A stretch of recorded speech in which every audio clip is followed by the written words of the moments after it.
What if I told you that the worst thing that ever happened to you wasn't a mistake? That the betrayal, the breakdown, the moment your world collapsed, was actually the beginning of something sacred?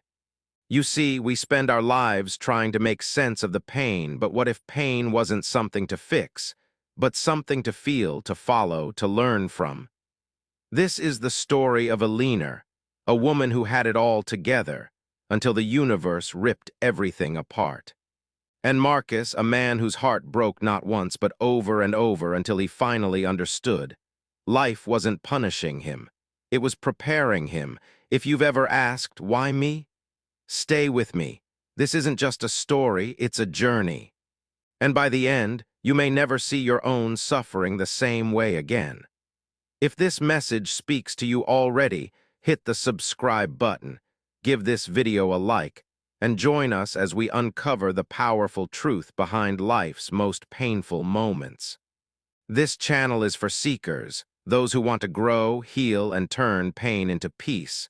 You're not alone anymore. Let's begin. Part 1, when the world falls apart, you begin to see clearly. Eleanor had always done everything right. She was the kind of woman people described as put together. A crisp wardrobe, a neatly scheduled calendar, a corner office on the 29th floor of a Boston skyscraper overlooking the Charles River. For over 20 years, she'd poured her energy into building a life of achievement, security, and respect. She had the degrees, the accolades, the framed certificates lining her hallway. And yet, on an unremarkable Tuesday morning in early spring, everything unraveled. They called it a restructuring. No one made eye contact as she was escorted out with a thin envelope in her hands, 1 month's severance, and a generic thank you for your service. Just like that, her identity collapsed. She drove home in silence, the kind of silence that doesn't just fill a car, it fills your chest, your gut, your bones. Her hands trembled on the steering wheel. The city she once loved now looked foreign, the stoplights too bright, the honking too loud. The world hadn't changed, but something inside her had broken, and perhaps that was the beginning. That night, Eleanor sat alone in her apartment, staring at her reflection in the darkened window. Her career was gone, her marriage long dissolved, her adult daughter living 2 time zones away. For the first time in her life, there was no plan, no spreadsheet, no backup strategy. She whispered the question many of us have asked in secret, why me?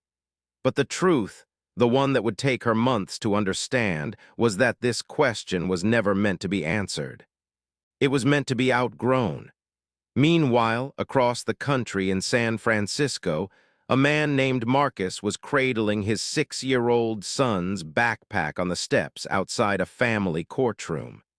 His partner of 7 years had left him. The custody arrangement had just been finalized. He had lost more than a relationship. He had lost a version of his future. He tried to breathe, but every breath felt shallow, like he was drowning just above the surface of the water. His friends said things like, "You'll bounce back and time heals." But nothing was bouncing, and time only seemed to stretch out the ache. Marcus had once believed that if you loved hard, worked hard, and stayed kind, life would eventually reward you. But here he was, empty, confused, and barely holding it together. He hadn't eaten in 2 days. He hadn't smiled in 2 weeks. And yet, somehow this, too, would become sacred. We never see the beginning clearly when we're in it. It often looks like collapse, like being fired, like a breakup, like losing someone you love. It looks like failure, like silence, like unbearable stillness. But underneath the surface, something deeper is always at work, not in front of you, not behind you, but within you. Buddhism teaches that pain is not punishment, it is invitation. Invitation to stop, to listen, to let go of the idea that you were ever in control, to begin again not as who you were, but as who you are becoming. For Eleanor, the first crack in the foundation felt like death. But as the days passed, she noticed something strange. In the quiet, she could hear herself think. Not the voice that told her what to do or how to succeed, but the one that whispered things she'd buried long ago. And in that voice, she heard truth. Marcus, too, found his way to stillness, not in a meditation hall or yoga studio, but sitting on the edge of a children's playground one gray afternoon. His son laughed for the first time in weeks. And in that laughter, something melted. Not the grief, not the fear, but the armor. He realized maybe he didn't have to fix everything. Maybe the healing would come not by force, but by presence. Because here is the truth no one tells you. Life doesn't hurt because it's cruel. It hurts because it's trying to get your attention. And once you start to listen, really listen, the world starts to shift. You stop clinging to what broke you. You start growing from it. You stop asking, why did this happen to me? And you start asking, what is this waking up inside me? We all have a moment, maybe many, when life doesn't go as planned.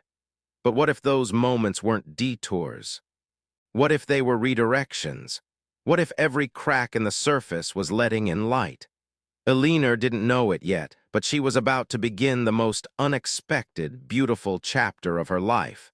Not by going back to who she was, but by becoming who she was always meant to be. This is just the beginning of Eleanor and Marcus's journey, and maybe yours too. If this story already speaks to something deep inside you, subscribe to the channel, give this video a thumbs up, and share it with someone who needs to hear that they're not alone. Because once you understand why everything happens, life doesn't hurt the same way anymore. Part 2, when you don't know what to do, sit still. Eleanor didn't tell anyone where she was going. She packed a duffel bag with 2 changes of clothes, a journal, and a well-worn copy of The Places That Scare You by Pema Chodron. She deleted the email app from her phone, turned off notifications, and left her sleek downtown apartment without a return date. The city lights of Boston faded in her rearview mirror as she headed southwest. No destination, just a direction. 2 days later, she found herself in Sedona, Arizona, drawn not by a plan but by a pull she couldn't explain. She'd read once that Sedona was home to powerful energy vortexes, places where the Earth's electromagnetic field bends in ways science couldn't fully explain, but the heart could feel. Whether or not that was true, the desert sky was open, the red rocks ancient, and the silence sacred. For the first time in weeks, she breathed, not the tight, shallow kind of breath that comes with holding back tears, but a full-bodied inhale that touched places inside her she forgot existed. There, in a quiet airbnb on the edge of Boynton Canyon, she did something radical for a woman who'd built her life on productivity. She sat still. No goals, no outcomes, no rush to make meaning of her breakdown. She just sat. Meanwhile, in San Francisco, Marcus was beginning to feel the aftershock of his unraveling. The court had ruled. His ex had moved out. His son was now bouncing between 2 apartments like a shuttle on a schedule. The silence after chaos was its own kind of noise. Marcus tried to busy himself, cleaning, working, fixing small things around the apartment. But the more he moved, the more empty it all felt. One night, unable to sleep, he opened his laptop and typed in something he never expected. Men's healing retreats near me. That's how he ended up at a weekend gathering on the cliffs of Big Sur, surrounded by 12 strangers and the wild, untamed Pacific Ocean. They sat in a circle under ancient trees, passed around talking stones, and shared stories not about what they did for a living, but who they were when everything they loved had been stripped away. It felt awkward at first. Vulnerability always does. But as he listened to another man speak about losing his wife to cancer, another to addiction, another to himself, something softened. Marcus didn't need to fix anything yet. He just needed to stop running. Back in Sedona, Eleanor began her mornings walking barefoot along the red earth trails, letting the cool sand press into her arches. At first, her thoughts screamed every regret, every judgment, every fear. But the desert didn't argue. It simply received. And in that quiet, something began to shift. She realized stillness isn't the absence of motion, it's the presence of attention. Every rock, every breeze, every cactus blooming in defiance of drought, it all felt like a lesson she had missed while rushing through life. She wrote in her journal, "I'm not lost. I've just never been still enough to hear where I am."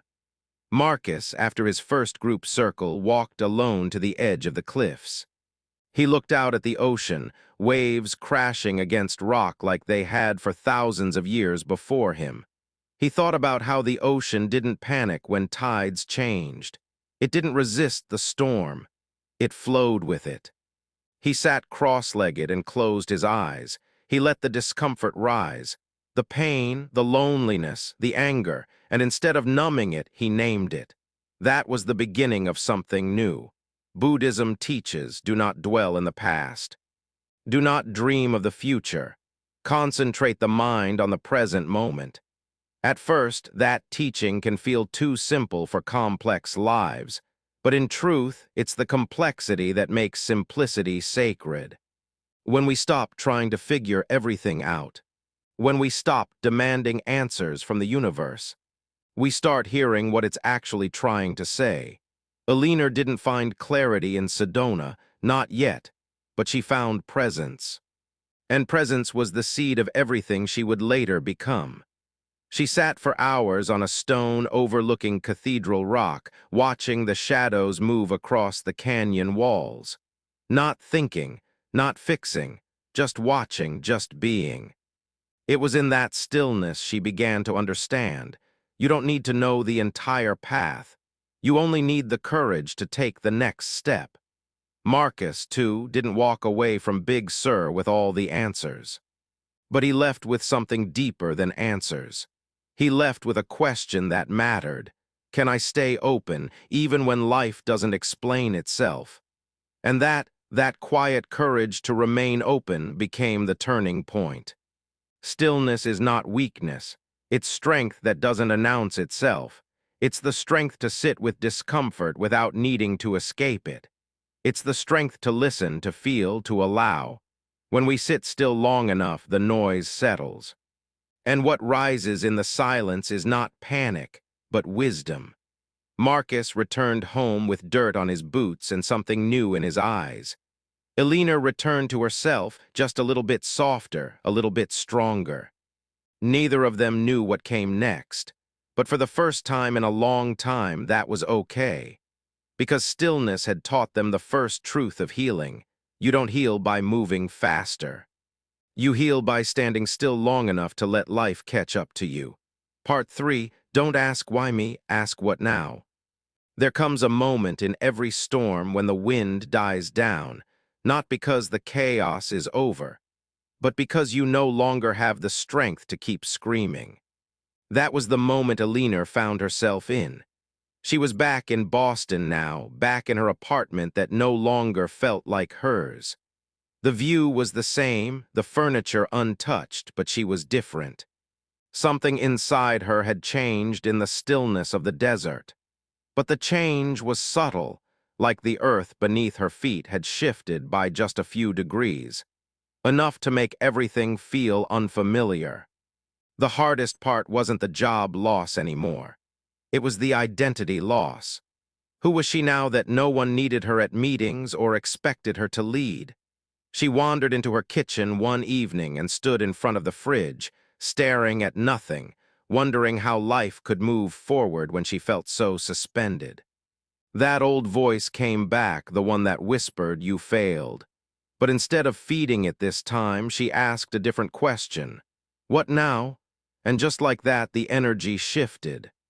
Thousands of miles away, Marcus stood in a small park with his son, Jalen, watching him chase pigeons under a fading golden sky.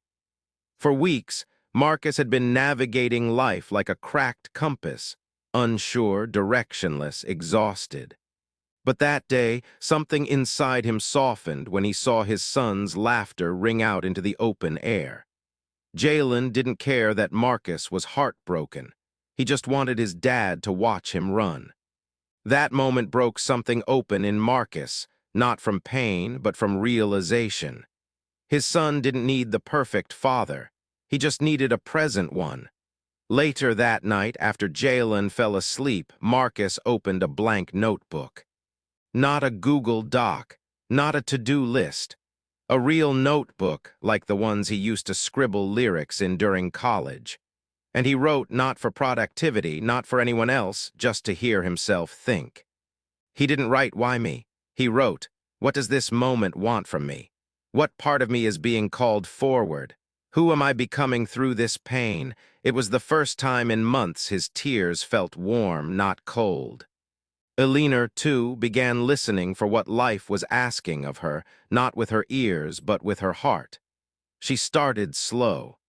She walked to a nearby cafe each morning, not because she had somewhere to be, but because it gave her a rhythm. The barista learned her name. The older woman who always sat by the window began to nod when she walked in.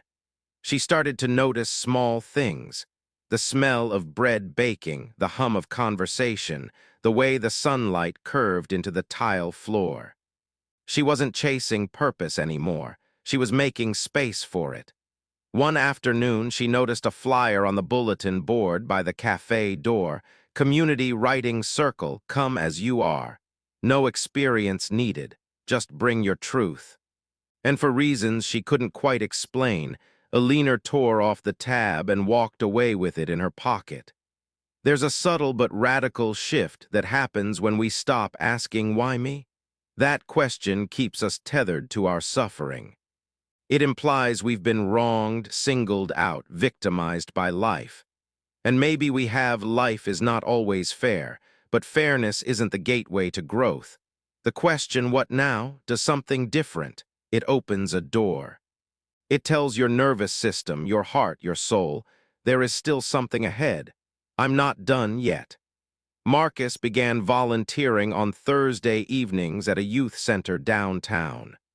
At first, it was awkward. He felt like he didn't belong, didn't have anything to offer. But when a 14-year-old boy named Darius asked if Marcus would help him write a rap about his mom's addiction, Marcus didn't hesitate. He didn't try to fix it. He just sat beside him and listened. Line by line, beat by beat, they wrote something raw, something real. And that's when it hit him: maybe I don't need to be healed to be helpful. Maybe my wounds are how I connect. Eleanor attended the writing circle the following week. The room smelled like books and bergamot tea. A dozen strangers sat in a circle, all of them carrying invisible stories. She didn't share on the first night. She just listened. A retired teacher who lost her husband last spring. A young man writing letters to his estranged father. A woman in recovery chronicling her first year sober. It was the first time Eleanor didn't feel like she had to network or perform. She just had to be present. And in that circle, surrounded by truth and trembling voices, she realized something. The stories that break us are the stories that can rebuild us, if we're brave enough to tell them. Buddhism teaches that suffering is universal, but how we meet it determines whether it breaks us or builds us. Some people carry their pain like armor, others plant it like a seed. The difference? The willingness to ask, "What is life inviting me to become through this?" Eleanor began writing daily again. Not for an audience, not for validation, just for clarity. She called it "Morning Letters to My Future Self." Marcus kept showing up at the youth center and eventually started a free weekly workshop called Write Your Fight. They weren't fixing their lives, they were meeting them, and that in truth was enough. What now is not a question of desperation, it's a question of hope. It doesn't erase the pain, it honors it. It says, "This matters, and so do I, part 4. You're not stuck, you're becoming. At first, growth feels nothing like growth. It feels like confusion, like exhaustion, like trying to walk through wet cement while carrying the weight of everything you once believed about yourself. That's where Eleanor found herself. The high from her time in Sedona had faded. The spark of the writing circle had dimmed. She wasn't breaking anymore, but she wasn't blooming yet either. She was in between. No longer the woman she used to be, but not yet someone new. It was like standing on a bridge in dense fog, unable to see the land on either side. That fog had a name: becoming. One morning she sat at her kitchen table, staring at the plant her daughter had given her 5 years ago. It had survived 3 winters, 2 relocations, and 1 divorce. But it was starting to droop. She checked the soil. Dry, forgotten. She whispered, almost without thinking, "I've been watering everyone else. I forgot about me." That moment hit her like a wave, the emotional kind that doesn't knock you down but quietly drowns you from the inside. Meanwhile, Marcus was in his own version of the fog. He was doing everything right, volunteering, journaling, showing up for Jalen. But inside, he was still grieving. Not just the loss of his relationship, but the loss of who he thought he was supposed to be by now. He'd thought he'd be married, settled, whole. Instead, he was rebuilding from pieces, and some days the pieces didn't fit. He called his brother one night, someone he hadn't spoken to in almost a year. They hadn't fallen out over something big, just time, distance, pride. Marcus said 6 words: "I miss you, can we talk?" And that simple act of reaching out became a breakthrough. Because sometimes becoming isn't about going forward. It's about reaching inward for connection, for healing, for truth. Buddhism teaches. Just like the lotus flower, we too must rise through the mud to bloom. But no one talks about how long that mud season can last. The mud is thick, heavy, humbling. It's where you face your patterns, where you confront your ego, where you question everything. But it's also where your roots deepen. Eleanor began seeing a therapist. At first, she didn't want to.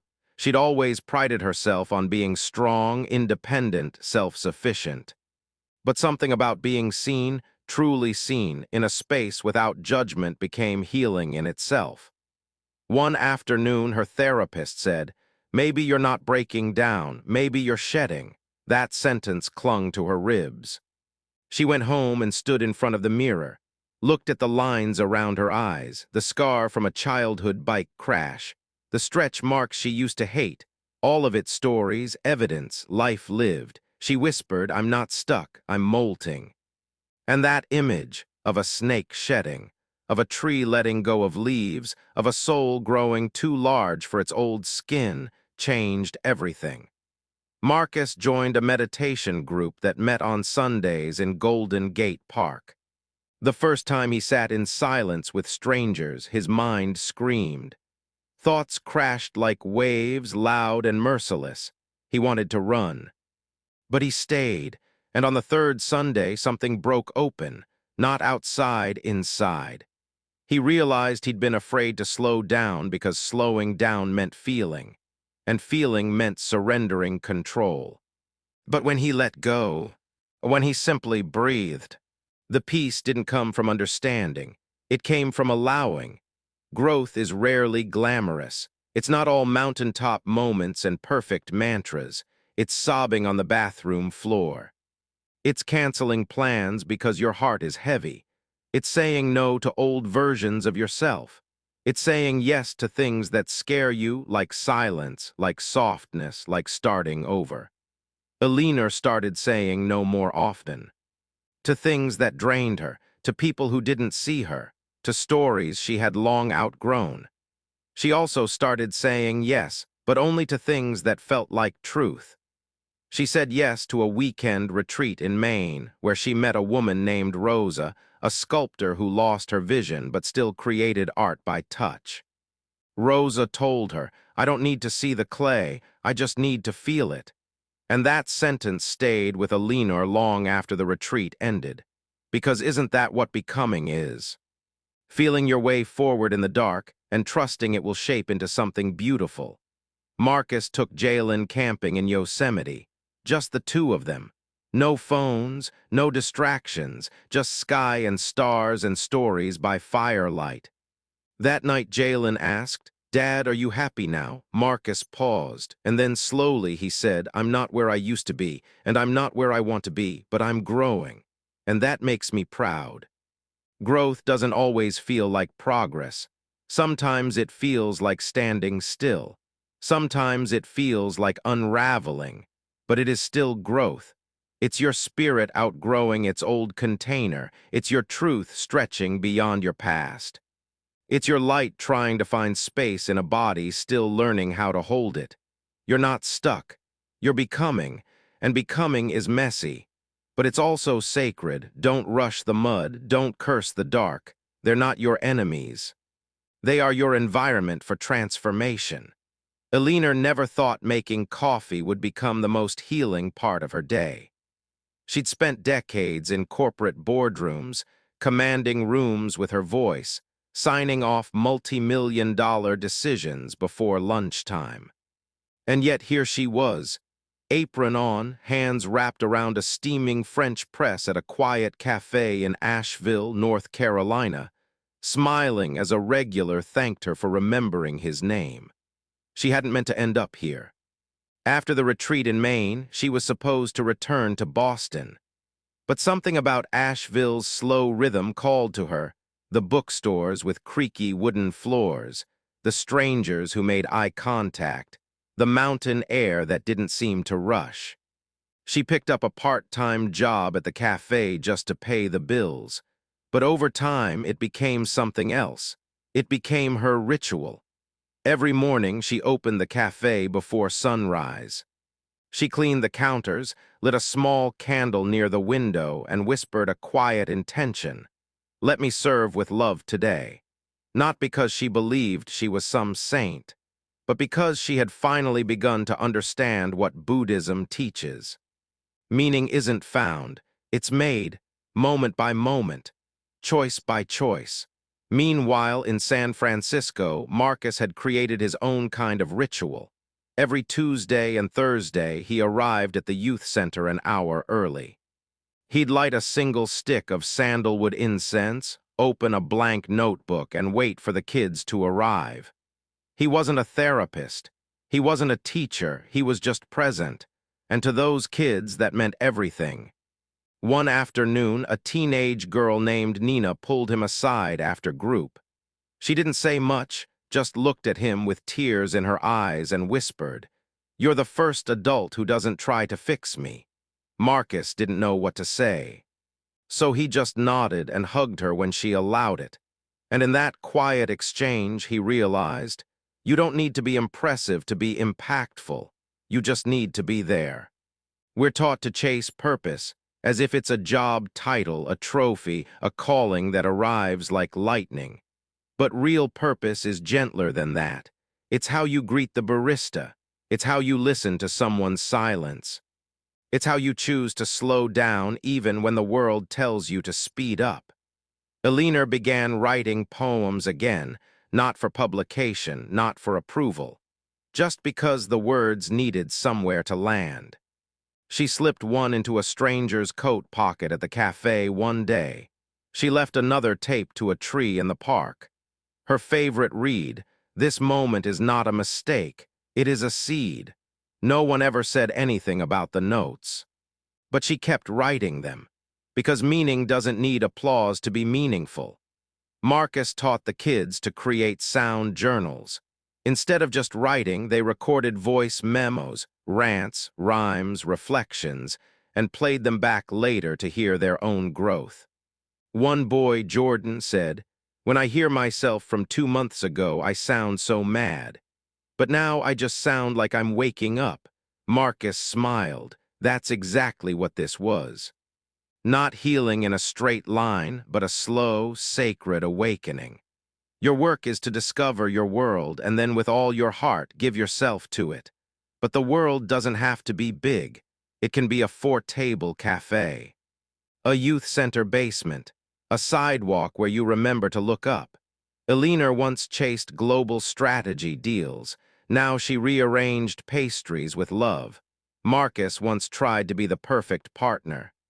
Now he sat cross-legged on concrete floors, reminding teenagers they mattered, and both of them felt more alive than they had in years. The sacred isn't somewhere else.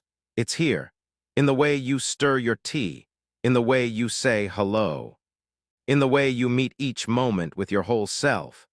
Eleanor started hosting weekly story evenings at the cafe after hours. Locals came to share memories, letters, poems, regrets. There was no agenda, no critique, just presence. A widower read a letter he'd written to his late wife. A teenager played a song he wrote during quarantine. A mother shared the last voicemail she had from her dad before he passed. And everyone cried. Not because the stories were perfect, but because they were honest. That night, Eleanor looked around the candle-lit room and thought, this is church, this is art, this is enough. Marcus took Jalen to a jazz performance downtown one Friday evening. Afterward, they walked home through the quiet streets, hand in hand. Jalen looked up and asked, "Dad, why do people clap when the music stops?" Marcus smiled and said, "Because sometimes silence feels like the most beautiful ending." And just like that, the sacred revealed itself again. You don't need a life-altering epiphany. You don't need a perfect plan. You just need to meet the ordinary with open eyes. Because when you do, the ordinary becomes extraordinary. The routine becomes ritual, and the simple becomes sacred. Letting go is rarely a moment. It's more like a slow loosening. A whisper before it becomes a knowing. A quiet ache before it becomes peace. Eleanor stood at the shoreline of Wrightsville Beach, North Carolina, watching the waves dissolve into foam under a gray sky. In her hand, she held a small silver ring, the one she had worn for 13 years of her marriage. She hadn't worn it in a long time. But today, she had taken it out from the bottom of a drawer. Not to wear it again, but to finally let it go. Behind her, the years flickered like film, the vows, the dinners, the silences, the unraveling. She had carried that love like a backpack full of bricks long after it ended. Not because she still wanted it, but because part of her still believed that to let it go was to dishonor it. But what if it was the opposite? What if letting go was the final act of love? She walked into the water until it kissed her knees. The ring felt cold in her palm, and as the wind pulled at her hair, she whispered, "Thank you for what you were, and thank you for what you no longer are." Then she opened her hand, and the sea received it. Marcus was in a different kind of letting go. He sat on the floor of his apartment, surrounded by boxes. Inside one of them, old photos, old letters, old identities. At the bottom, a notebook he hadn't seen in over a decade, lyrics he'd written at 23 when he still thought music would be his life. He flipped through the pages.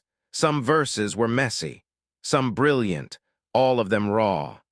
And he realized it wasn't music he had let go of. It was himself, the version of him who believed in creating, in risking, in feeling everything deeply. He didn't need to go back to being that boy, but he did need to bless him. Letting go doesn't always mean cutting ties or burning bridges. Sometimes, it simply means loosening your grip on who you thought you had to be. It's saying goodbye not just to a person or a job or a place, but to a version of you that has outgrown its own edges.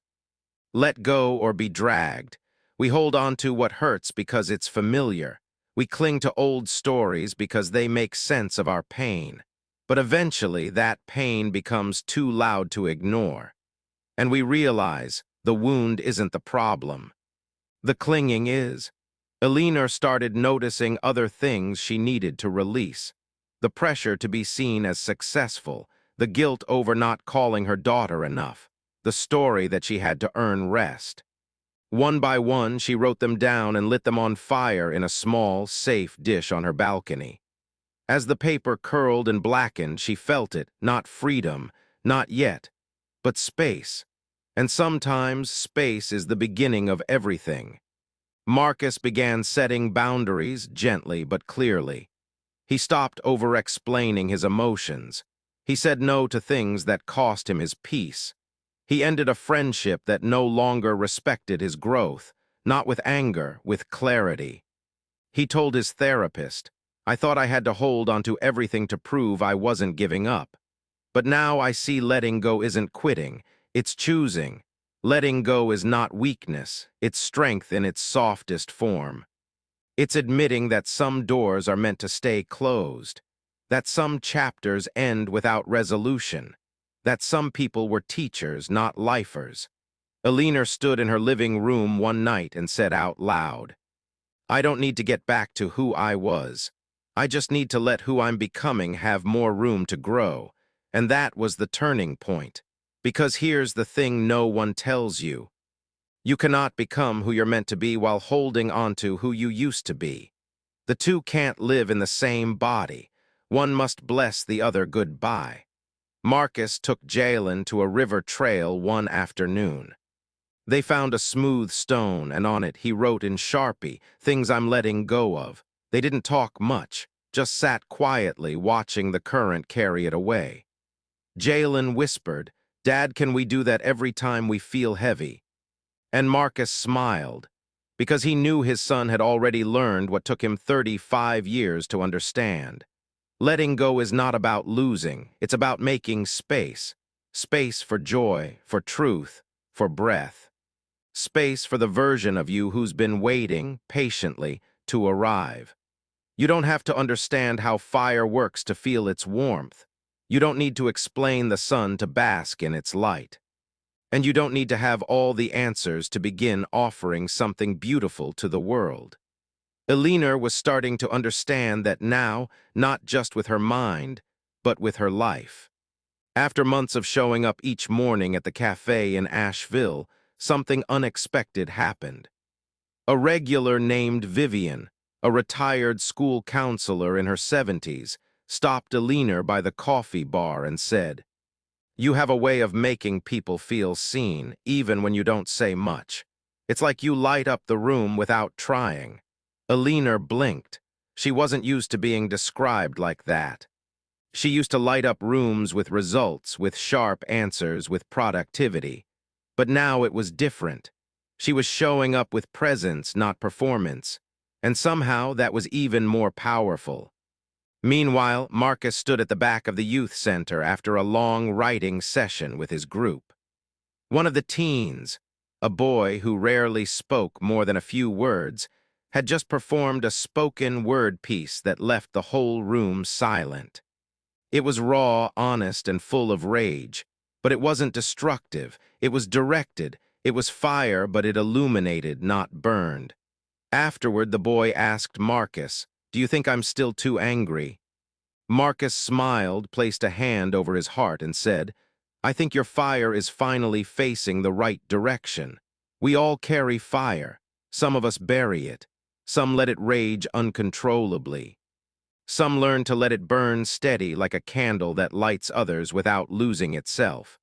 Buddhism teaches that your response is more powerful than the event. Life throws sparks at everyone. It's what we do with them that defines us." Eleanor had started guiding a weekly mindfulness circle at the cafe on Monday nights. It wasn't official. No flyers, no sign-up sheet, just an open door and warm tea. People came, sometimes 5, sometimes 15, and sat in silence for 20 minutes. Then they shared if they wanted to. Sometimes there were tears, sometimes laughter, sometimes nothing but presence. She realized. She didn't need to be a guru or have all the answers. She just needed to hold space.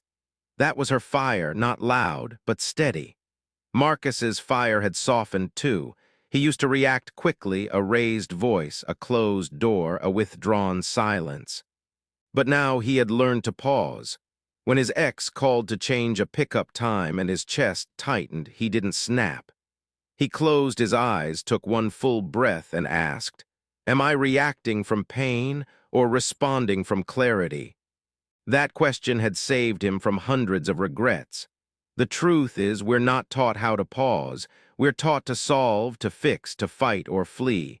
But between the stimulus and the response, there's a space. And in that space lies our power. Buddhist wisdom calls this mindfulness, the ability to witness your emotion without becoming it.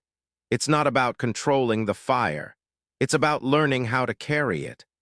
There was a moment, one quiet Wednesday evening, when Eleanor stood in her tiny kitchen, barefoot and exhausted. She had just finished doing the dishes, humming without thinking. The sun had set. A soft amber glow filtered through the window, and for a split second she felt peace. Not because anything was fixed, not because life had wrapped itself in a bow, but because she had stopped needing it to. She whispered to herself, "This is enough." Marcus once wrote in his journal, "I used to think peace was the absence of problems. Now I see it's the presence of perspective. Fire doesn't always roar. Sometimes it flickers quietly in the corner, asking nothing but to be tended. Sometimes it's your breath, your patience, your stillness in the face of chaos. That's real strength. Not reacting from ego, not proving anything. Just choosing conscious response over unconscious reaction." Marcus asked his youth group one day, "What if your anger is just your power waiting to be directed?" The room went quiet. Then one of the girls said, "Then maybe I don't need to get rid of it. I just need to learn how to aim it." Eleanor found herself writing again, not poems this time, letters. Long, heartfelt letters to people she would never send them to her ex-husband, to her mother, to herself at 17. She didn't write for closure, she wrote for release. And as the words poured onto paper, she understood, I don't need them to understand. I just need to let go. That was the fire. Burning what no longer served. Lighting what was waiting to be seen. You don't need to understand why your fire burns. You don't need to explain how you're healing. You don't need to justify your joy or your softness. You just need to be present, and let your presence become a light. Some stories don't end with a bang.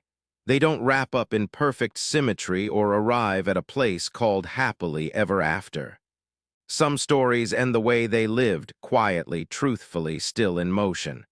And so it was with Eleanor and Marcus, not finished, but fully becoming. Months had passed since Eleanor moved to Asheville. The cafe had become more than a job. It had become a place of gathering, of gentleness, of deep human honesty. Her Monday night mindfulness group had grown from 5 to 20, sometimes 30 people, each one bringing their burdens and leaving with just a little more breath in their chest. But something inside her began to stir again, not restlessness, not dissatisfaction, just a quiet whisper, there's something more. One evening after closing up, Eleanor stayed behind, sitting in the dark with her palms open on her knees. No thoughts, no plans, just breath. And from that silence, something simple and clear emerged. It's time to return. Marcus had been feeling something similar. His life in San Francisco was rich with purpose now. His writing program had become a staple in the neighborhood, with teens referring their friends, sometimes just to have a safe place to be. Jalen was thriving, and Marcus, though still learning every day, felt more like a father than he ever had before. But he, too, felt a pull. Not away from his son, not away from his purpose, but towards something. Like life was asking him to stretch again, not higher, not farther, but deeper. That's how they both ended up unknowingly at a retreat center in Maui. Different bookings, different reasons, same sacred timing. They hadn't seen each other in years, not since a leadership seminar back in Boston, long before either of them had unraveled. But as Eleanor stepped barefoot onto the warm grass of the retreat grounds and Marcus turned from a garden path, their eyes met. And something clicked, not romance, not fate, but recognition. As if their souls whispered, "Ah, you've made it through the fire too." They spent the week in reflection. Silent mornings, group meditations, long ocean walks. Sharing meals under banyan trees. Not once did they talk about the past in detail. They didn't need to. Their presence carried the story. On the final night of the retreat, everyone gathered for a closing circle. The facilitator asked one question: "What have you remembered about yourself this week?" Marcus spoke first. He said, "That I don't have to be perfect to be peaceful, that I can still carry my story and hold space for others." That silence isn't emptiness, it's presence. Then Eleanor shared, "I remembered that I was never broken, I was just unfolding. Slowly, quietly, in my own time." And around the circle, people nodded, not because they understood every word, but because they had felt it too. The next morning, Eleanor walked along the beach before sunrise. Each step felt like a prayer, each breath a homecoming. She picked up a small shell, ran her fingers along its ridges, and whispered, "Thank you, for everything, even the pain. Especially the pain." Marcus stood on a cliff edge, watching the sun rise over the Pacific. He thought about his son, about the nights he used to cry silently in the kitchen, about the time he almost gave up. And then he thought about now, the calm, the clarity, the quiet strength that had grown inside him like a seed finally given room to breathe. He whispered, "I was never lost. I just hadn't met this version of me yet." We think life is about arrival, but maybe it's about becoming, about burning down and blooming again, about letting go and reaching inward, about not understanding everything and doing it anyway. Maybe the point isn't to avoid the fire. Maybe the point is to become light through it. You were never lost, only unfolding, in pieces, in pauses, in places that made no sense at the time. But all of it, every ache, every silence was leading you here, to yourself, to this moment, to the soft truth that you are enough even as you keep becoming.